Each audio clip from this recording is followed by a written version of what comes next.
grade fives, another day of English has arrived. I hope that you're ready with a pen, a paper, or a pencil and a piece of paper, and you've got your thinking caps on, because today is another language day of English that we're going to go through.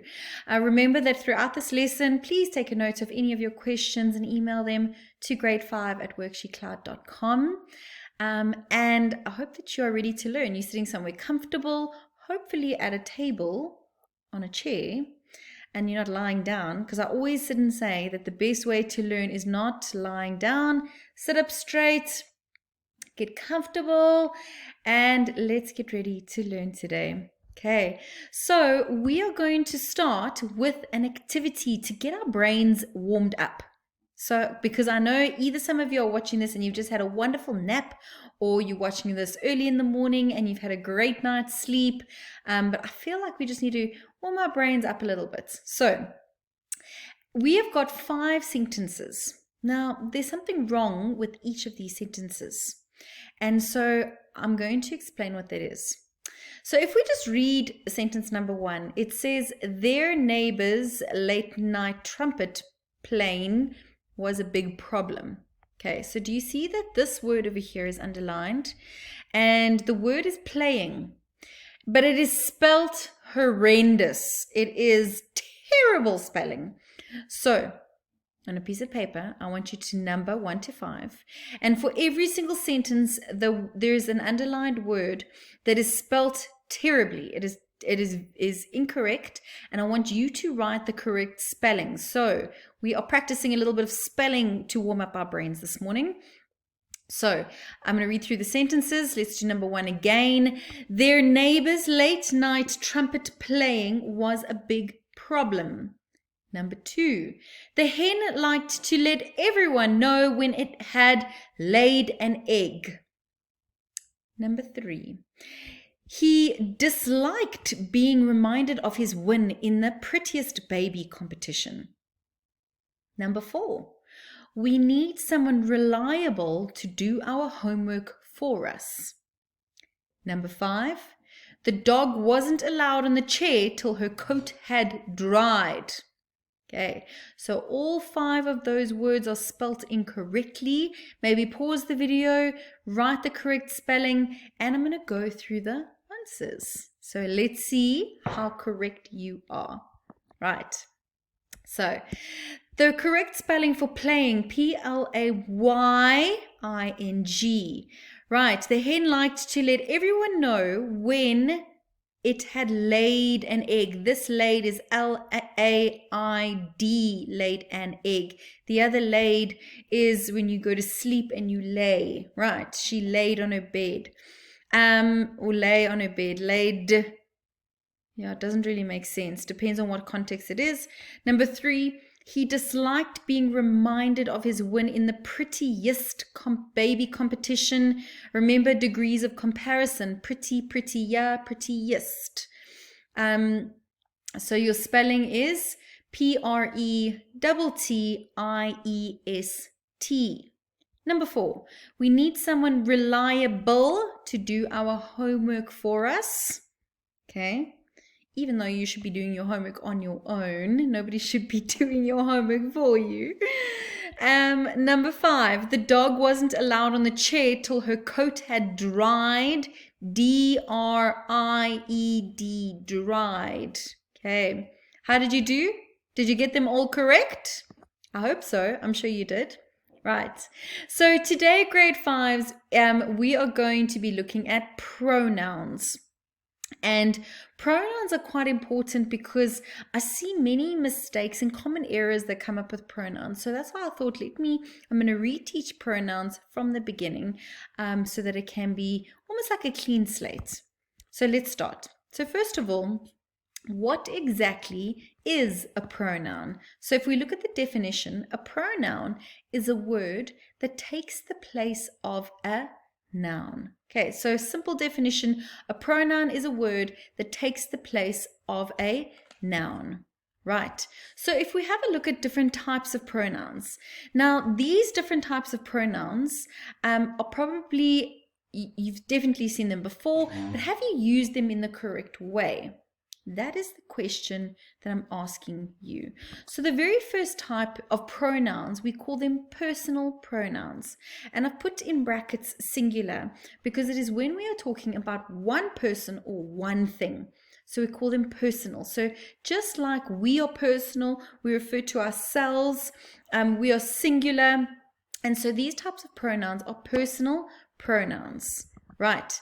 Then our second type that we get is called a relative pronoun, where it is now more than just one person or one thing. And we refer to it as relative pronouns, right?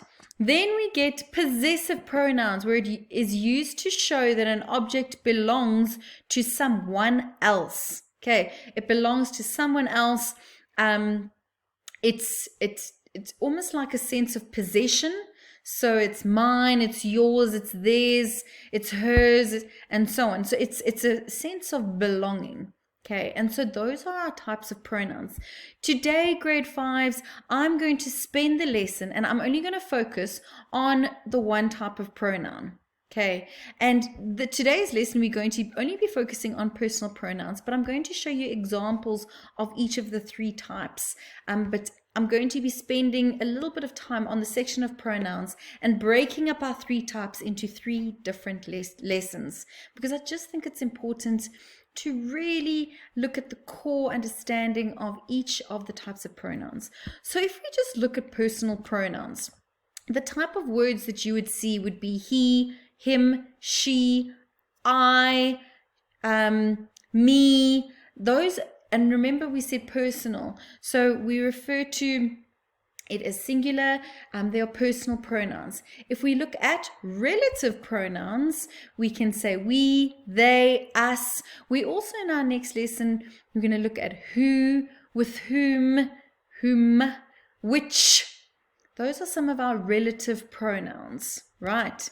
And then if we look at possessive pronouns, which is going to be our third lesson of our pronouns series, we have words such as ours, yours, theirs, mine. So we look possessively at those particular words. Okay, so those are our three types of pronouns: personal, relative, possessive pronouns. And these types of pronouns, like I said, I'm going to split them into three different lessons. Today's lesson, we are going to be focusing on personal pronouns, right? And we're going to be looking at some examples and really getting into the crux of personal pronouns. Okay, so first of all, what is a personal pronoun? So a personal pronouns are used so that you don't have to repeat the same words in your writing. So for example, I wouldn't sit here and say, Miss Kun is sitting at the table on Miss Kun's chair while working on Miss Kun's laptop and using Miss Kun's pad of paper, for example. I'm using the word Miss Kun quite often, and it just destroys the sentence, destroys the actual conversation and the flow. And so this is where we use personal pronouns to replace Miss Kun, Miss Kun. If I have to hear my name 100 million times, I think I would go nuts. So yes, I can tell you right now, I say that all the time in class. Miss Kun, Miss Kun, Miss Kun. And then I say to my kids, I know my name. It's exactly like a personal pronoun. Okay, so here's some more examples of some personal pronouns. We have I, they, me, you, her, he, him, she, us, them, we, right?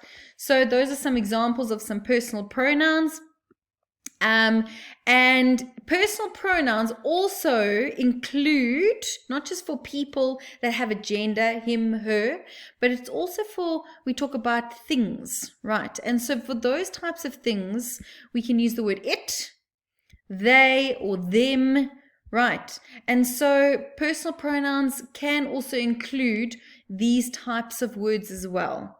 Okay, so I'm not going to go into much detail with these types of words. We're going to look more at the me, I, she, him types of words in a sentence. But just so that you know, it does also include those words as well. So let's now do a practice. Now get your piece of paper ready, pen or pencil, and now we're going to practice with sentences using personal pronouns. Okay, I need to really move myself around so that I don't cover the writing. Okay, so look at this sentence. Mike turned the fire on because Mike was cold. Now, it's really emphasizing that Mike is really cold. So grammatically speaking, we don't speak like this. Mike turned the fire on because Mike was cold. Okay, how would we change this? Which word would we change, take out, and replace it with a personal pronoun? So in this particular instance, Mike turned the fire on because he was cold. Okay, that's an example. Okay, I'm going to show every sentence and then I'm going to go through the answers like what I usually do. So the first one I helped you with, the second one and the rest I'm just going to read through, and we're going to identify what exactly is wrong with the sentences. And once you've identified what exactly is wrong with the sentences, then I want you to correct it. And we're going to go through the answers. So number 2 says, Jane loves football and Jane plays football after school. Okay, Jane, we know you like your football. Okay, so what is wrong? Jane loves football and what plays football after school? Number 3, the rain poured down and the rain made a tremendous noise. The rain poured down and the rain made a tremendous noise. Okay, so do you see the rain, the rain, the rain, the rain? We don't want to hear that. Number 4, the car broke down because the car ran out of petrol. The car broke down because the car ran out of petrol. Actually sounds like a song, the more I repeat it. Right, and number 5, Peter loves Jade. Peter bought Jade a ring. Now, there's no full stop here. As you can see, it's a comma. So Peter loves Jade. Breathe. Peter bought Jade a ring. Right. So in this particular instance, again, it just does not make sense. It is not correct. So how would I correct these 5 sentences? Let's see what you say. So we can say, Mike turned the fire on because he was cold. Not because Mike was cold, because he was cold. Okay.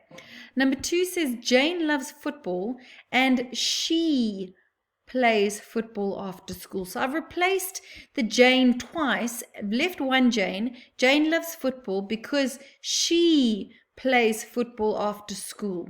Okay. Right. Question number 3. The rain poured down and it made a tremendous noise. So instead of the rain poured down and the rain made a tremendous noise, otherwise we're repeating ourselves with the rain, the rain, the rain. The rain poured down and it made a tremendous noise. Number 4, the car broke down because it ran out of petrol. Okay, it is an object, so I refer to it as an it. Does not have a gender. We don't say she ran out of petrol or he ran out of petrol. It is a car, and so we refer to it as an it. Right. And number 5, Peter loves Jade. He bought her a ring. So instead of Peter loves Jade, Peter bought Jade a ring. We replace their name for a second time with he and her. Peter loves Jade. He bought her a ring. Okay, replacing those 2 words. Right, let's have a look at another example. So here I've got some pronouns here at the top. She, he, his, her, we, she. Right, and we have a little paragraph, which like a little story. And I have left the pronouns out, and I'm going to read through the story first, and then I want you to pick which pronoun goes in the correct place. So I'm going to read it first for you. Paul smiled. He had done it and couldn't believe it.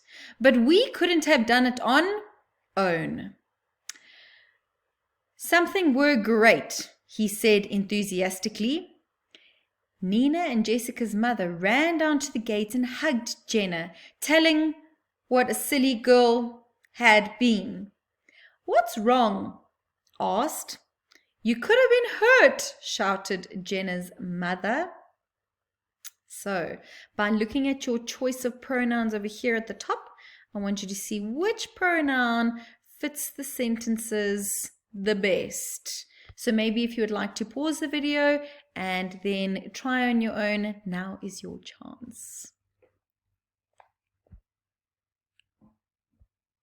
Right, let's go and have a look at the answers. Okay, so Paul smiled. He had done it and he couldn't believe it. He couldn't have done it on his own. Right. "We were great," he said enthusiastically. Then Nina and Jessica's mother ran down to the gate and hugged Jenna, telling her what a silly girl she had been. "What's wrong?" she asked. "You could have been hurt," shouted Jenna's mother. Okay, so very straightforward, very simple. Personal pronouns are they're very straightforward and they're very easy. It does get a little bit more complicated as we go into the different other types of pronouns, which we'll look in our next lesson of our pronoun series. But again, practice, practice, practice. Do the activity that is attached to this particular lesson. And it's short and sweet. The English language can get a little bit complicated, and it's not the easiest of languages to study and to learn. But as I've mentioned before, the more you practice, the better you'll become. The more you learn, the more you'll grow. Okay, and so just keep that in mind. But just know you're doing great. You are doing so well. So keep it up, grade 5s. And I'm so happy to be your teacher and to be teaching you as often as what I can. So on that note, have a marvelous day. Enjoy the weather. Hopefully the sun is shining where you are. From here by me, the sun is beautiful and it's a lovely warm day today. But I hope that you enjoy it. And remember, Hakuna Matata from me, Miss Kun. Be kind to one another, and I'll see you soon. Bye.